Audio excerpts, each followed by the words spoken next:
Welcome back to Joe Stunner Boxing.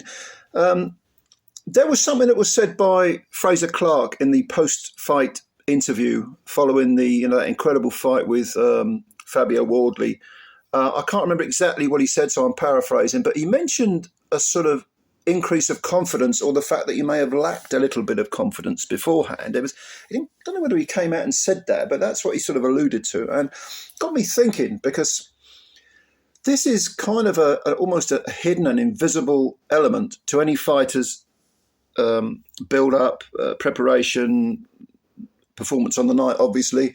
And that is, we assume that guys get into the ring, certainly at that level, two big lumps who, weigh 17, I don't know how much Wardley weighed, what was it, over 17, well over 17 stone.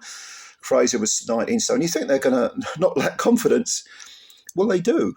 They do. A lot of fighters do.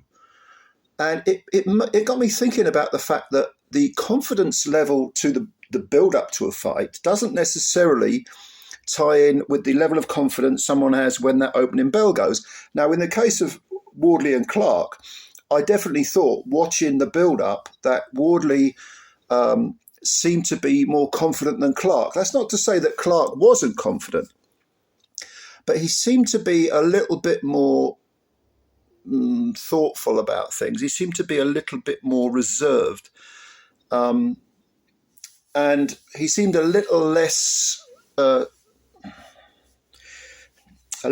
eager to start, telling people how wonderful he was going to be and how he was going to knock Wardley out and blah blah blah blah. There was a bit of reservation there, and I remember thinking this and thinking, that is interesting.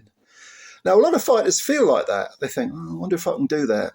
I haven't done 12 rounds before. I wonder if I can really do 12 rounds. He's never been on the floor. Can I put him on the floor? What about if I get knocked down? Can I get up? Can I fight back? You think you can very often. You think you can, but until you've proven it, there's always going to be that tiny little echo in the back of your mind where you're thinking, I wonder. Now, some people are naturally extremely confident.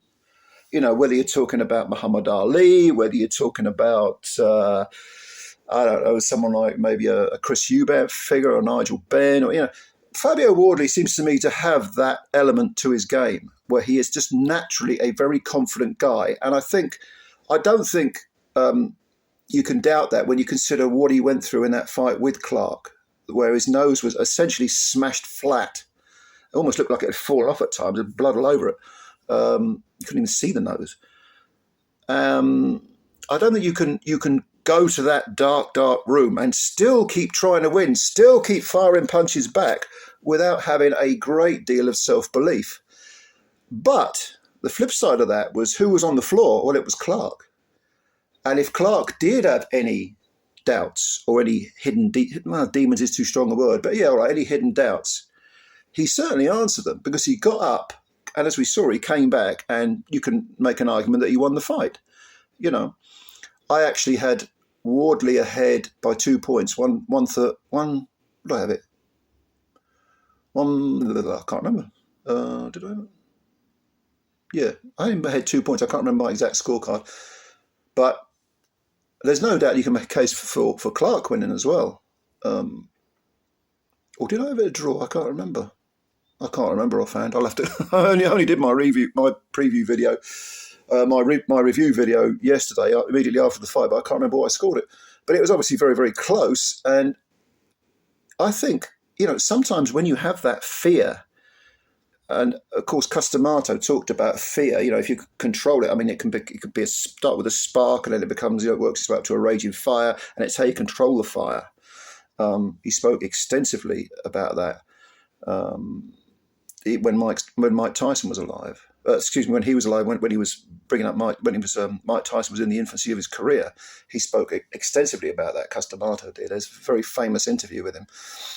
But Mike Tyson is actually a very, very good example of someone who, people never, ever would have thought that he would ever lack confidence, but he did. You may have seen the footage of him, in tears before a fight, and I mean, he was just a boy. He was only about 15 at the time, fighting in these, smokers, these sort of dingy gyms, dingy basements, people exchanging money, cash, real fights, but basically designed to sort of bring young fighters along. If you don't know what a smoker is, I can't describe it in full in a few sentences, but they were basically boxing cards behind closed doors, essentially, where you'd have, it was a lot of it was to do with gambling, and you'd have, young fighters brought there.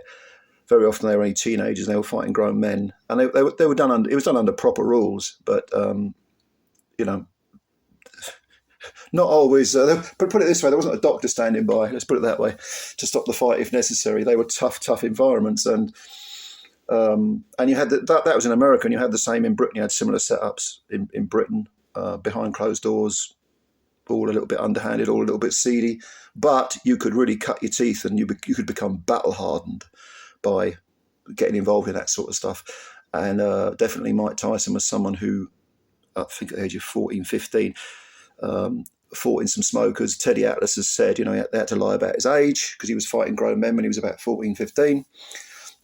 So you get battle hardened, but at the same time, Mike Tyson was someone who definitely had fear in his mind, doubts in his mind, even despite all that sort of massive talent, the speed, the punching power.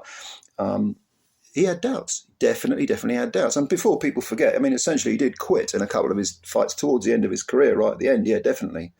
But he essentially quit against Andy Williams. He definitely quit against the big fella, the Irish fella. Does that mean he's a coward? No, of course not. Of course not. It's absolute rubbish to suggest that. Doubts and fears are human nature, and it's how we control them. And I think Frazer Clarke deserves a lot of credit for kind of semi-admitting that he had doubts beforehand, but going in there and actually controlling those doubts and doing what he did. Don't get me wrong, massive respect to Fabio Wardley, but I get the impression, watching them interviewed, and they are two very, very articulate men. These are not idiots. These are intelligent men.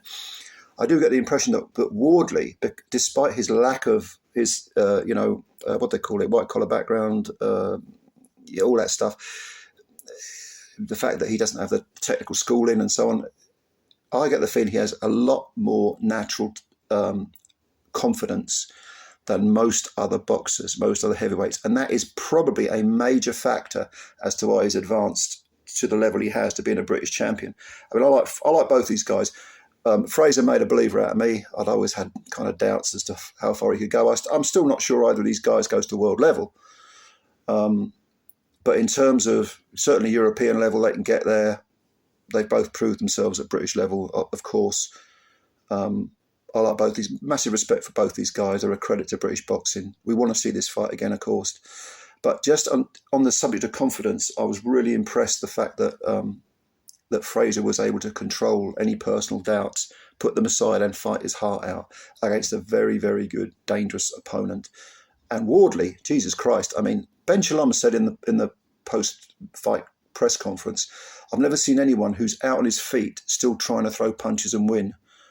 That takes a huge amount of confidence, massive amount of confidence, because you're living in that moment, hell on earth, and yet you're still doing the right thing, which is not the thing you want to do, which is probably to quit, not the easy thing, which is probably to bail out. You're doing the dangerous thing, the hard thing, the grueling thing, the painful thing. Both these guys did that last night. Massive respect to both of them.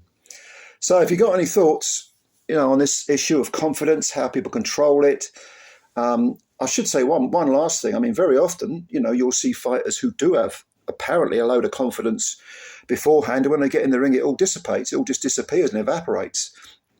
And sometimes you get, gym fighters who are look like $1 million in front of behind closed doors, and then they get in front of the lights and don't happen.